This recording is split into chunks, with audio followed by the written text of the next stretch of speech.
الله والصلاه والسلام علی رسول الله. موږ د ځوانانو په اړه باندې یو لړۍ پیل کړې وه، یو سیریز هم پیل کړو چې څنګه په اوس وخت کې یو ځوان خپل ځان د مختلف قسمو مشکلاتو، تکالیف او فتنو څخه ساتلی شي. په دې سلسله کې نن 4 نمبر ویډیو کې غواړم چې د ځوانانو هغه 15 ذهني مشکلاتو ته کتنه وکړم چې کوم موږ تاسې په عموم کې لیدلی شو. په دې سلسله کې اول نمبر باندې زمونږ او ستاسې ذهني قیدونه دي. ډېر وخت یو ځوان ګورو چې هغوی د خپل ماضي خیالاتو او په تیرو وختونو کې چې کوم غمونه تیر شوي وي، کوم مشکلات تیر شوي وي یا کومې ناکامیانې تیر شوي وي د هغې په اړه باندې فکر کوي. قدرمن ورونو خویندو دا خبره یاد ساتئ، هر کله چې موږ او تاسې په تیرو وختونو کې کومې خوشحالانې تیرې شوي وي هغه ځان ته رایادو، زموږ او ستاسې زړه ته خوشحالي نر محسوس کیږي. او هر کله چې موږ او تاسې په تیرو وختونو کې چې کوم غمونه تیر شوي وي هغه ځان ته رایادو، زموږ او ستاسې زړه ته یو قسم د غم محسوس کیږي. موږ او تاسې ورسره په خفګان کې مبتلا کیږو. که چېرته موږ او تاسې وګورو په تیرو وختونو کې چې کومې ناکامیانې یا په تیرو وختونو کې چې کوم مشکلات زموږ او ستاسې په ژوند کې تیر شوي وي، موږ او تاسې د هغې په یادولو سره هېڅ فایده نشو اخیستلی، بلکې موږ او تاسې د هغې نه درس اخیستلی شو. تیر وختونه موږ او تاسې دپاره سزا نه ده، بلکې تیر وختونه موږ او تاسې دپاره یو درس دی. کله هم موږ او تاسې د تیرو وختونو نه درس واخیستو نو موږ او تاسې به کولی شو چې په راروانو وختونو کې زموږ او ستاسې په ژوند کې کوم مشکلات راځي نو هغه مشکلات به موږ او تاسې رفع کولی شو. همدغه راز ډېر خلک وي چې هغوی د مستقبل په اړه باندې په خفګان کې واقع وي چې زما په راروان حالت کې به څه کیږي، زما مستقبل به څنګه وي، زما د راروان نسل مستقبل به څنګه وي. قدرمن ورونو خویندو، هر کله چې موږ او تاسې د راروان وخت په اړه باندې ډېر فکرونه کوو، ځان په خفګان کې مبتلا کړی وي، زموږ او ستاسې د حال یعنې دا اوس وخت هم چې دی دا بیا په ناکامیانو کې تېرېږي. زموږ او ستاسې هغه سوچ او عقل او فکر دومره کار بیا نه کوي. هر کله چې موږ او تاسې د راروان وخت په اړه باندې یا د مستقبل په اړه باندې سوچونه او غمونه پرېږدو او په اوس وخت کې یعنې په حال کې په پریزنټ ټایم کې موږ او تاسې کوشش وکړو، په خپل ژوند کې محنت وکړو او موږ او تاسې کوشش کوو چې په فکر باندې او په سوچ او سمج باندې دا وخت تېروو نو موږ او تاسې به کولی شو چې یو ښه مستقبل هم ولرو. همدغه راز ډېر خلک وي چې هغوی د خلکو په خبرو کې قید وي. ډېر خلک وي چې هغه یو څوک ورپسې خبره وکړي، یو څوک یې مخالفت وکړي، دی په خفګان کې مبتلا شي، د ده سوچ او فکر چې دا بیا دې سره سلب شي. د خلکو خبرې دا عمومي وي، هر سړی چې خامخا په ژوند کې مخالفین لري. خلکو انبیاو پسې هم خبرې کړي دي، خلکو صحابه کرامو، تابعین او علما کرامو پسې هم خبرې کړي دي. حتی ډېر خلک دي چې هغوی الله تعالی پسې یعنې ملحدین د الله تعالی پسې هم خبرې کوي، د خلکو خبرې کله هم نه ودرېږي. قدرمند ورونو خویندو، که غواړئ چې په ژوند کې کامیابیانې ترلاسه کړئ د خلکو خبرې خپل دماغ ته او خپل ذهن ته ماچوئ، ځکه د خلکو خبرې تیږې دي. هر کله چې تاسو دا تیږې خپل ذهن او خپل دماغ ته اچوئ یو ورځ به داسې وخت راشي چې ستاسې دا سر به دروند شي، تاسې به بیا د خپل سر نشئ وړلی، بیا به تاسې د خپل سر د مجبورۍ له لاسه کیږدئ. قدرمند ورونو خویندو، د خلکو دا خبرې دا د خپو لاندې کوئ. هر کله چې تاسو دغه تیږې د خپو لاندې کوئ تاسې به ورځ تر بله لوړېږئ. دویم نمبر باندې ذهني مشکلات چې اکثره ځوانانو ته دي هغه دا دي چې اکثره ځوانان وایي ولې ما سره په ژوند کې زیاتی کېږي، زه خو مات شوم، ما سره په ژوند کې ولې سختۍ دي، ولې زه به کله د سختیو نه خلاصېږم، ولې زما په ژوند کې راحتونه نشته دی. اکثره زیات ځوانان وي چې هغوی ځان سره ګیلې لري په ذهنونو کې، په وړه وړه خبره باندې چې دی د هغوی حوصلې ماتېږي، زړونه یې ماتېږي. هغوی چې دی د ناکامي احساس کوي، هغوی داسې یو احساس کوي چې زما ژوند بس آخري حالت کې ده، زما ژوند چې دی هغه په سلګیو کې ده. قدرمند ورونو خویندو، دا خبره یاد ساتل پکار دي چې ژوند سره ډېرې سختۍ تړلې دي. دا د ژوند سره مربوطه خبرې دي.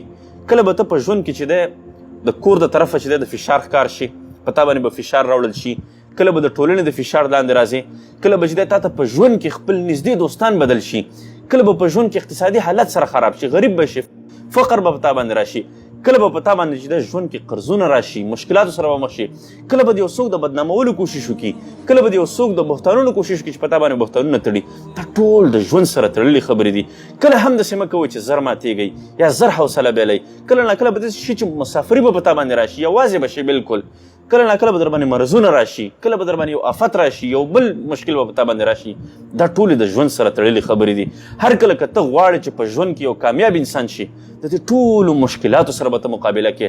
موږ او تاسې په دې باندې ښه پوهېږو چې یوه کښتۍ هغه په بندرګاه باندې په راحت کې او په سکون کې وي، خو په دې خبر باندې هم پوه شئ قدرمند ورونو خویندو، کومه کښتۍ چې د طوفانونو او د مختلف قسمو مشکلاتو سره مخ شي یوازې هغه کښتۍ خپلو منزلونو ته رسېدلی شي.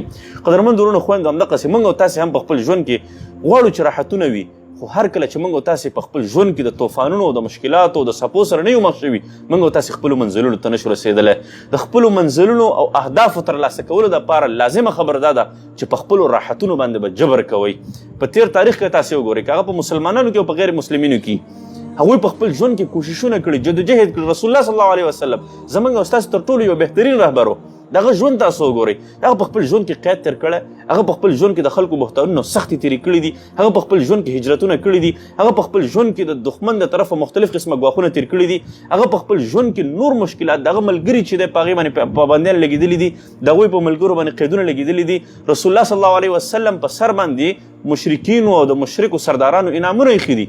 رسول الله صلی الله علیه وسلم په ژوند کې تاسو وګورئ، یو میاشت 2 میاشتې به همداسې پیدا نه کړي چې هغه به په ژوند کې مبارزې او سختې نه وي تېرې کړي. رسول الله صلی الله علیه وسلم مکمل ژوند مبارزه او جدوجهد او مشکلاتو، هغه په خپل ژوند کې د مشکلاتو مقابله کړې وه. هغه یو قوي شخصیت و.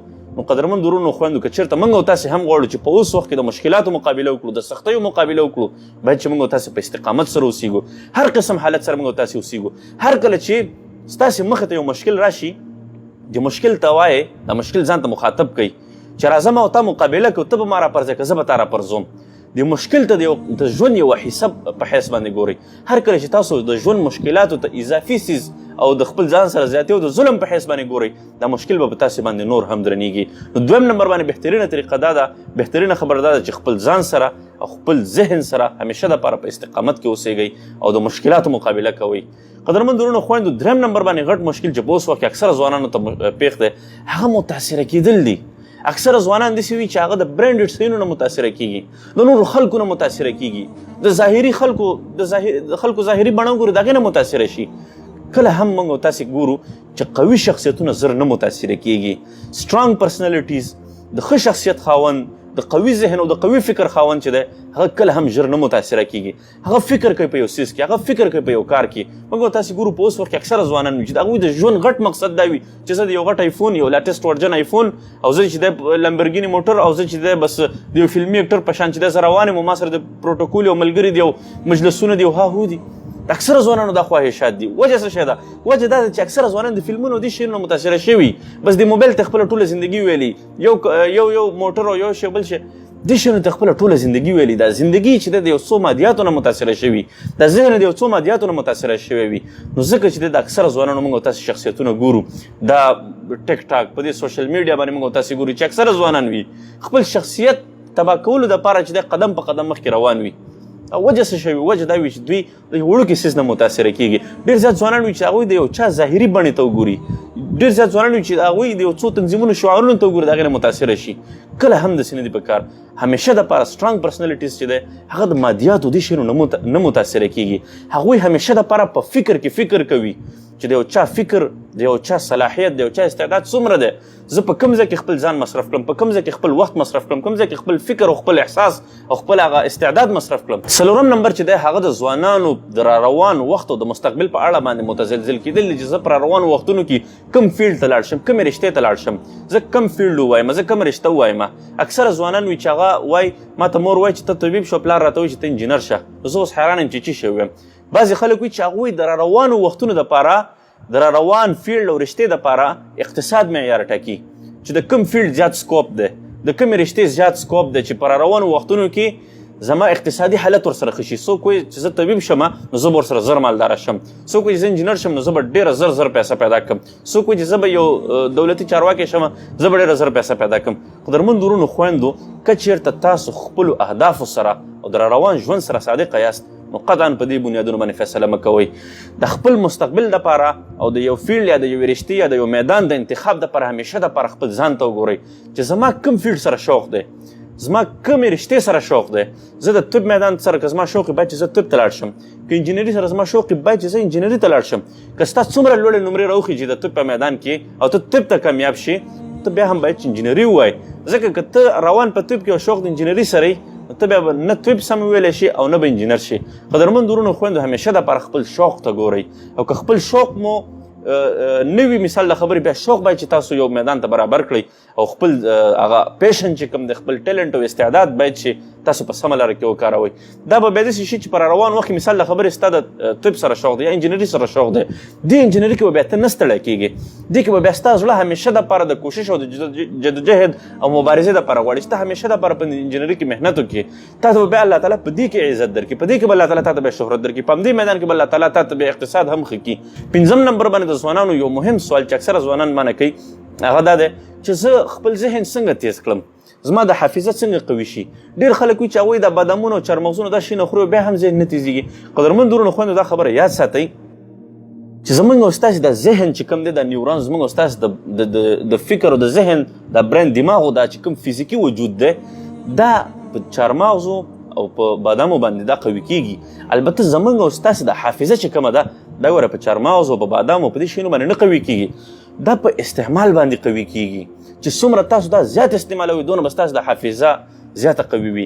ډېر خلک به تاسو کتلي وي چې هغوی خپل ذهن نه استعمالوي، کوره ذهن پاتې شي، کن ذهنه پاتې شي، هغه بیا څه نشي یادولی.